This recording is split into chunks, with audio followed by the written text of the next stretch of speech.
Trust Factor with Rob Greenlee focuses on all aspects to building human trust in online communications.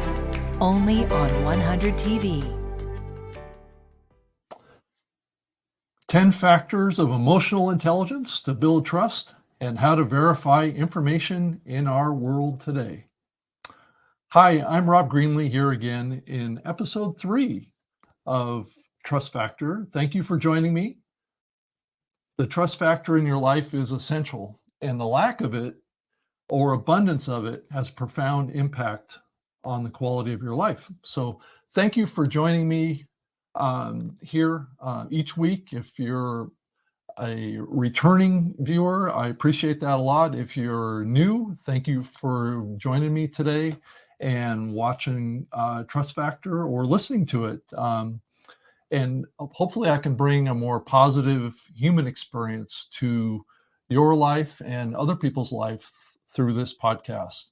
Also wanted to announce here too, I'm excited that this show is now an audio podcast. So we are now available on the Spreaker platform with all of the 100 TV podcasts. They're slowly rolling out up there. My first episode has been published up there, and the second one will be soon published up there. And then obviously this one will be posted eventually too on. And so you'll be able to get it in Apple Podcasts actually right now and a few other places too. So definitely follow me over there, and also like and subscribe on YouTube to this podcast and to 100 TV as well. And I definitely appreciate you being here, and I'm excited to join you again and bring you another kind of episode, kind of exploring the world of trust and its impact on all of our lives. And so here we go.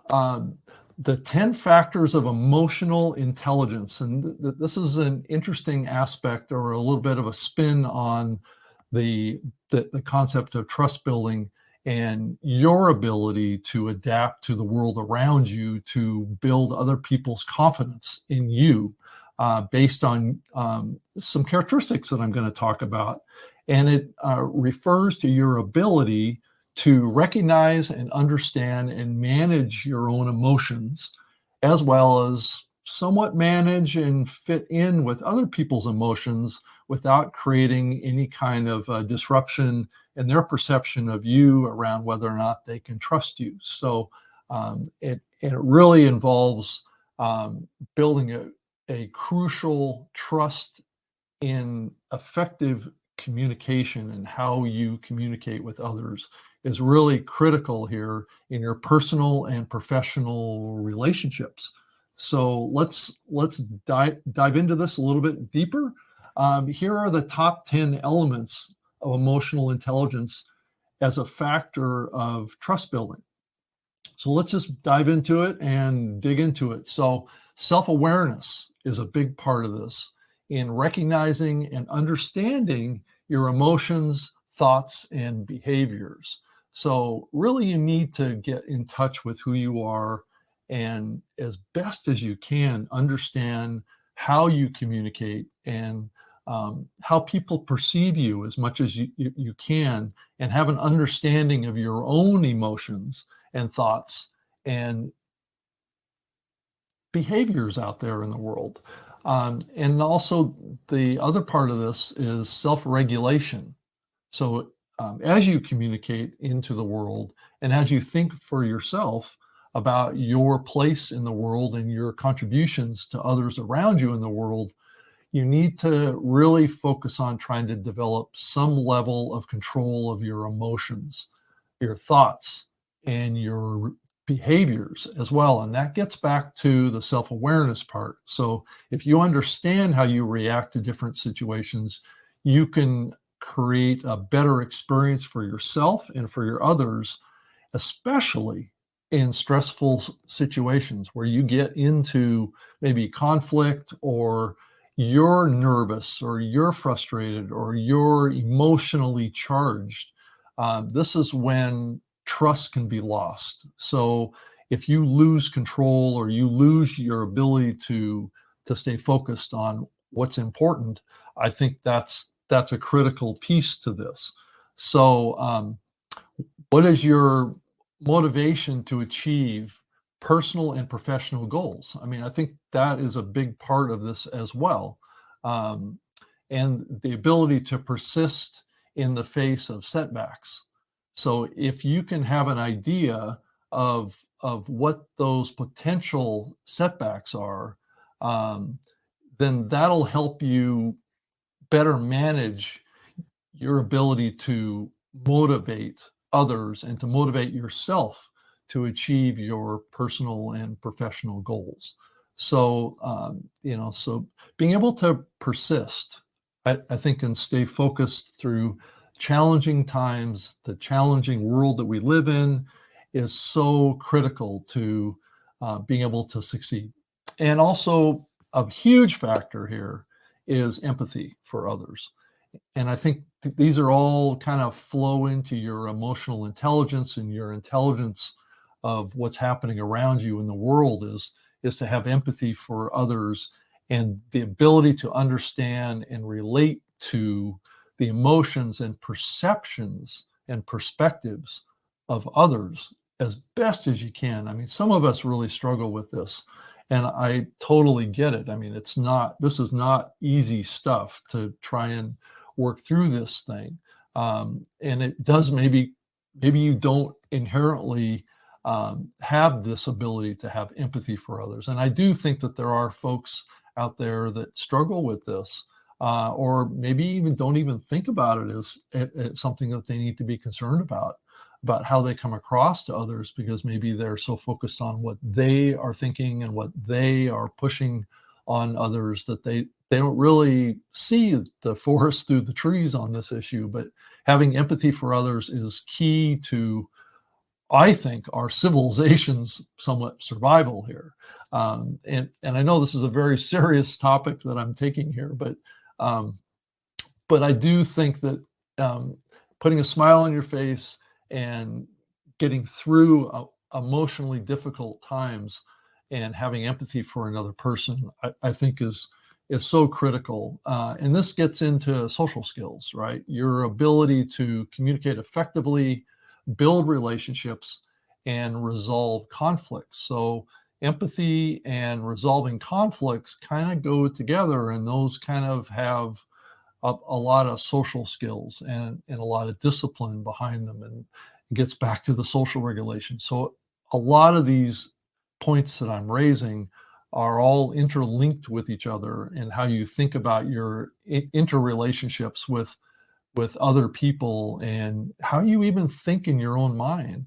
And the other huge element here is what I call active listening. And active listening is listening intently to what other people say. And I think all of us struggle with this because of the conflicts that are in our world around information. We're getting bombarded with information coming at us from all angles, whether it be our smartphones, the world around us, noise, people trying to talk to us, people trying to communicate with us. And that is a skill, the listening side. And being able to focus on that listening is important. It's something that I need to work on. It's something that I think all of us can obviously do a better job of listening intently and understanding what others are saying, and having that information be fed into us from what others are saying to create more of a conversation, more of an interconnection with another person. And it actually will surprise you. It'll create kind of a much deeper comprehension of what another person is saying, and maybe a topic. Maybe you hadn't thought of that particular twist on that topic. And it may be something that opens the door to greater understanding about whatever topic that you're talking about, or whatever information that's trying to be communicated to you. It's also about having an open mind, and that communicates to other people too, of being able to receive information from other people. And I think this is really a skill that we all need to work on. And I think it will solve a lot of the problems that we have that I'm going to talk about a little bit later in the episode, around our information and where we're getting that information from. And is it reliable? And also some emotional resilience as well. Is your ability to recover from emotional setbacks and adapting to change in your environment also is a huge skill, and maintaining through all that a positive outlook. It may seem like this is kind of like emotional or thought gymnastics in your life. And while that may be true, I think a lot of these things, if you think about it, they will develop into skills that you can just act on. It's almost like being an athlete, right? So you probably need to think about some of these things from almost like how, let's say, a basketball player or a football player plays, where he has to practice and he has to think about these processes. And what you're doing is you're developing new skills. And I think the next thing, that once you've developed these skills, thinking about these skills from an emotional intelligence perspective in any kind of leadership that you're doing with other people, it's the ability to observe others and to understand others, to be able to create an environment where you're inspiring others and you're helping others and you're motivating others, and you have the ability to manage conflict because you can actually listen to where the conflict is coming from and maybe drill right in on that hot button topic that is driving that conflict. And through all that, create a positive environment, whether it be a work environment or a personal home life environment. I think these are skills that are things that all of us need to think about more and work on. And I think it will create a much better world for us to all live in if we can create that type of dynamic in our lives. And I think that being able to better make decisions too, and the ability to consider emotions and perspectives of others. And this really, I think, fundamentally gets back to some of the free speech issues that we're facing in the world today. I believe some of this requires us to have a little bit of a thicker skin around judgment and trying to cancel other people in their validity of their thoughts. I think this is really a topic for the times.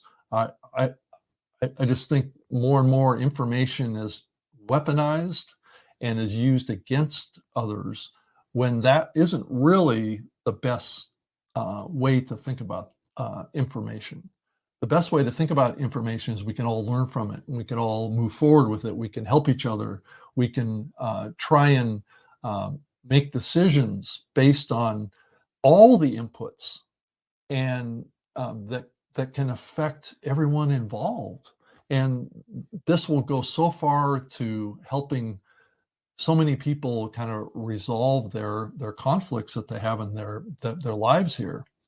So in summary, the emotional intelligence is a critical piece to building trust and effective communication with others by recognizing and managing our own emotions and our own understanding of the emotions of others. I think this is such a critical concept, and being able to communicate effectively once you've had that understanding of the emotions of others and being able to filter that. And I'll get back to what I just said just a few minutes ago, is that this is a skill that may be very difficult to do now, because there's a lot of people that are very entrenched in their beliefs and their thoughts, and that they're right and nobody else has any kind of an opinion that is valid. And that is not the way for us to conduct ourselves or to conduct our society, to have a free and open society that will work for the betterment of many. And that's, I think, what we want to build is solid relationships with people, not people that we want to go to war with. And that's kind of the world that we live in right now. And this will help us all achieve personal and professional goals. So I know I really beat that one down a lot. And so I wanted to kind of transition over to kind of another topic, which is also very, very timely as well. And I think these two topic flows of emotional intelligence and also our ability to verify and trust the information in our world today. Can we trust our information in our world today? Is one of the biggest questions that pops up in my mind. Trust is the number one thing in my mind that is impacting the world right now. And how can any of us trust any information that we have? I do think that there's clues out there, and I do think all of us need to use our intuition and our ability to look at the world and use some common sense, use some values that maybe we learn from our parents, hopefully, and to be able to better filter the information that we're getting from the world, to help us better determine what is information that we can trust, regardless of the source, regardless of who says it. It's also about how it's being said, and is the information there verifiable? In the world today, there is so much abundant information, and it's available online. I think the biggest challenge, like I said, is verifying and trusting the information is very challenging to do today. So let's talk through some of the tips to help you verify and trust information. And there is a spectrum here of people's perception of whether or not they can trust any information. So, I think what one of the key things is understand the source, understand where it's coming from. Always check the source of the information you come across, and also look for information from reputable sources. Not always reputable sources will be the government or government websites or academic institutions or well-known news outlets. Those are not always the most reliable. I'm sorry to say this, but that's just the truth now more than ever. There are agendas out there, and I think we all need to agree to be cautious about all information and apply common sense reasoning and critical thought. This is one of the most important skills that kind of gets back to what I was talking about earlier about interpersonal communication and trust too, is be cautious about all sources of information.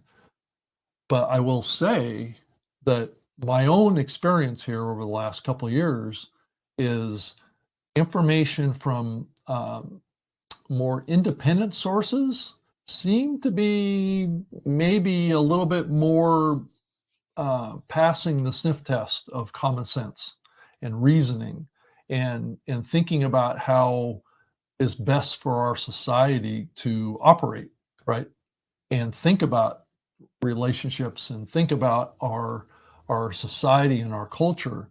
Some of the mainstream media sources and the government, they don't always feel like they're giving us reliable, good, trustworthy information about what's happening in the world, because you see the world through your own eyes and you talk to other people and you verify things that you see in the world. And sometimes those things just don't match up. And I think we've seen that happen a lot more over the last couple of years. And I do think some independent sources are starting to be seen as more reliable and trustworthy. And independent sources are what it feels like are the only journalistic sources that are available out there, while we will see or hear from our leaders and our government that independent sources are the source of misinformation or incorrect information or information that needs to be eliminated. That is a red flag to me that there's something else going on here. because our society and our culture, at least Western society and Western culture, has been built on a fabric of more open free speech and more free speech type of communication. So as you think about these issues, apply your common sense, apply your own experience in your own life to the information that you get, and and verify this stuff. Look for evidence to support whatever claim is being made and compare that to your own experience. Sure, check for reliable citations, check for statistics. I think data is a very important component of pulling this apart, but data can also be manipulated. Um, and so also look for other references to support your claims or support other people's claims. Are there people out there that disagree with those claims? Are there people out there that agree? And who are those people? And are they considered to be credible sources? I think these are all important aspects of trust. Oftentimes, mainstream sources, I'm sorry to say, just can't be trusted anymore because they feel like an agenda. They feel like they're trying to push something on us that doesn't feel right, doesn't feel natural. It doesn't feel like is common with our society and our culture, at least my experience anyway. Now, I could be wrong. I'm not saying that I'm entirely correct on everything that I say, as most information has an agenda. And I think we just have to just step back and say, generally, all information has some element of an agenda behind it.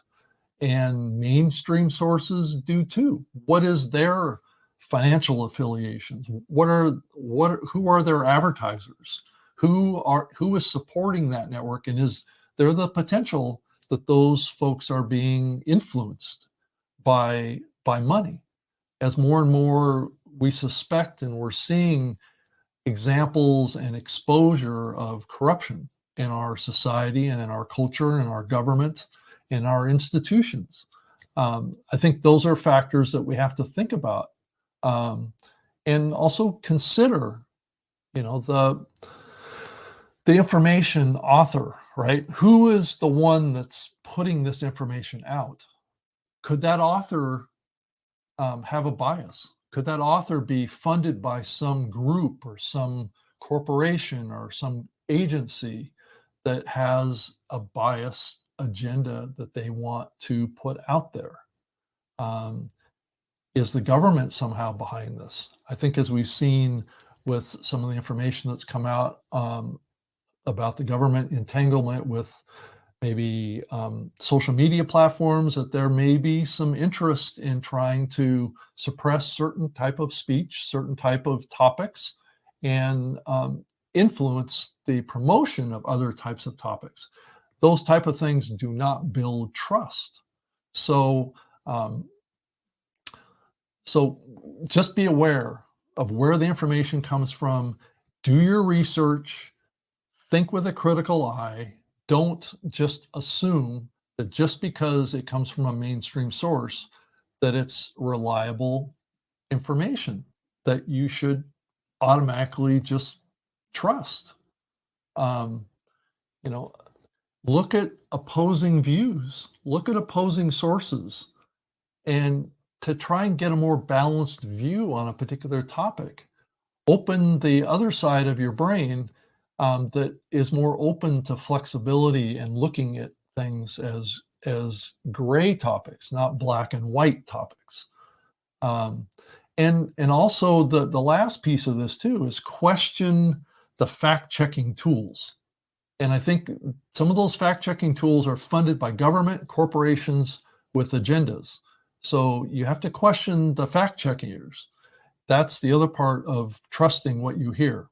So verify trusted information and just be skeptical. Use your critical thinking and obviously look for as reliable sources as you can. So that's the main segment of the show today, but I wanted to get into some comments and some show feedback from episode 2 before we wrap this episode up.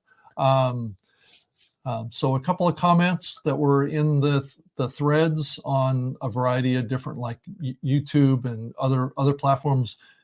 Beauty Bubble wrote, "Oh, the brilliance of Rob Greenlee." Thank you, Beauty Bubble. It makes me so happy.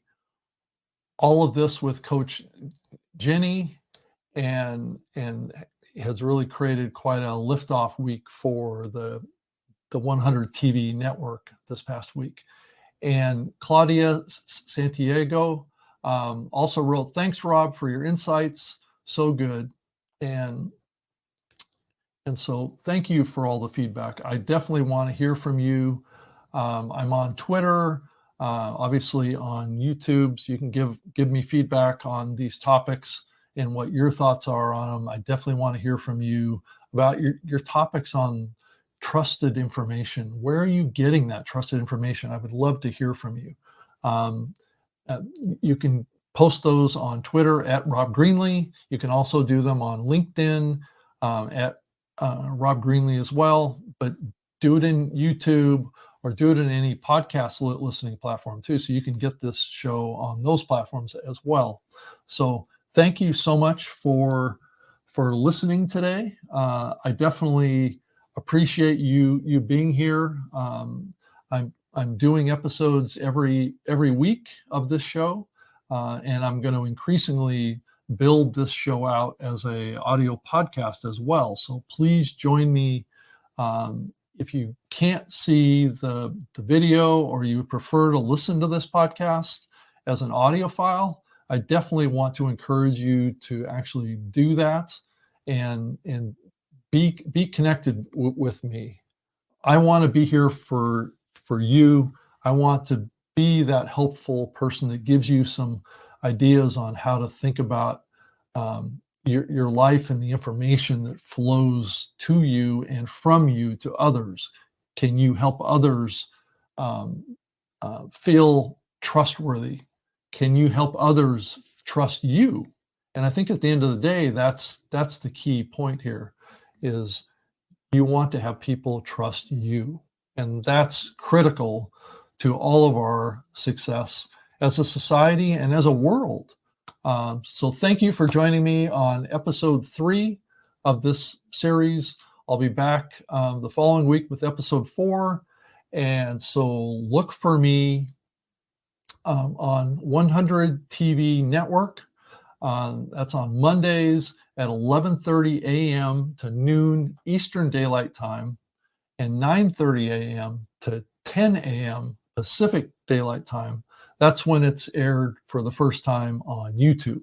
So, and then this show will be on demand in YouTube and in as a podcast as well. So you'll be able to catch up with this series over there.